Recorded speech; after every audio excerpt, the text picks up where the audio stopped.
নমস্কাৰ বন্ধুসকল, আজি এটা নতুন ভিডিঅ'লৈ আহিছোঁ আৰু গাড়ীখনো নতুন BS6 আলফা, যিখন মহেন্দ্ৰ টেম্পু তিনিচকীয়া টেম্পু আহিছে আমাৰ গেজলৈ।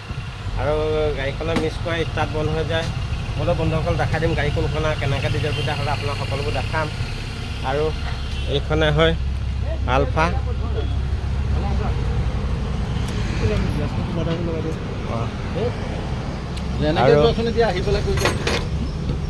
এইটো হ'ল ডিজেল পিঠা BS6 হয়। আৰু আমি এতিয়া খুলিম, আপোনালোকক দেখাম কেনেকৈ ফিটিং কৰে। আৰু কিবা সমস্যা হ'লে আমাৰ ইয়াতো পাৰিব কৰিব পৰাবাই তিনিআলি এইটো এই বোকাহাটৰ। আৰু এইটো হ'ল ডিজেল ফিল্টাৰ। যিহেতু তাত খুলিবলৈ অকণ অসুবিধা, আমি তললৈ নমাই আনিম আৰু আমি খুলি লওঁ, পাইপ চাইপ খুলি লওঁ, তাৰপিছত সকলোবোৰ দেখাই আছোঁ। আৰু এইটো হয় ডিজেল ফিল্টাৰ। মই খুলি আছোঁ, খোলোতে অলপ সাৱধান, যিহেতু প্লাষ্টিক আপোনালোকে খোলোতে সাৱধান হ'ব। আৰু খুলিবলৈ ইজিয়ে হয়, আমি নমাই আনিলে সুবিধা হয়, গাড়ীত অকণ অসুবিধা হয়, সেইটো কাৰণে নমাই আনিছোঁ মাতিলে। আৰু এইটো লক এটা আছে, একেবাৰে ইজি। এইটো খুলি আছোঁ, এইটো হ'ল ডিজেল ফিল্টাৰ। আৰু আপোনালোকক দেখাই আছোঁ, সম্পূৰ্ণ ভিডিঅ'টো চাব। এইটো প্লাষ্টিক হয় লগটো, লগতে সাৱধান, কিন্তু ফিল্টাৰটো ফচাই ল'ব আৰু লগটো আগলৈ ঠেলা মাৰি লাহেকৈ হেঁচা মাৰিলে লক হৈ যাব। এই লক হৈ গ'ল বন্ধুসকল, চব লক হৈ গ'ল। ই খোল নাখায়। যদি গাড়ীত ফিটিঙত অকণ অসুবিধা হয় আমি তললৈ নমাই ল'লোঁ।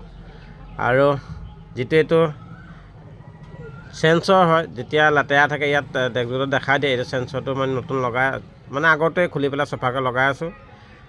আৰু এতিয়া মই গাড়ীত ফিটিং কৰি লওঁ। ফিটিং কৰাৰ পাছত ষ্টাৰ্ট হয় নহয় চাওঁ, যিহেতু ইয়াৰ আগতে প্ৰব্লেম দি আছিলে ষ্টাৰ্টিঙৰ। এই প্লাষ্টিকৰ ক্লিপ যে লগাইছোঁ বন্ধুসকল দেখিছেনে, এইটো খোলাওঁতেনে চফা কৰি ল'ব, তেতিয়া খুলিবলৈও ভাল, লগাবলৈও ভাল। আৰু এইটো নটটো হ'ল হাৱা খোলা নট। চাবি অফ অন কৰিব, এইপিনে তেল লগাব, টাইট কৰি দিব। আৰু এতিয়া ষ্টাৰ্ট দিম।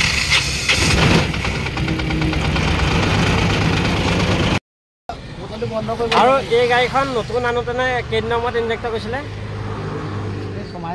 ছমাহতে ইনজেক্টৰ গুচি গ'ল, মানে তেল বেয়া কাৰণে গ'ল। আৰু যেই বেয়া ডিজেল ভৰাই BS6 গাড়ীত আৰু নিজে নিজে গম পাবই, এটা বেয়া ডিজেল নভৰাব আৰু ভাল ডিজেল ভৰাব, আৰু গাড়ীখন ভালে থাকিব। ধন্যবাদ।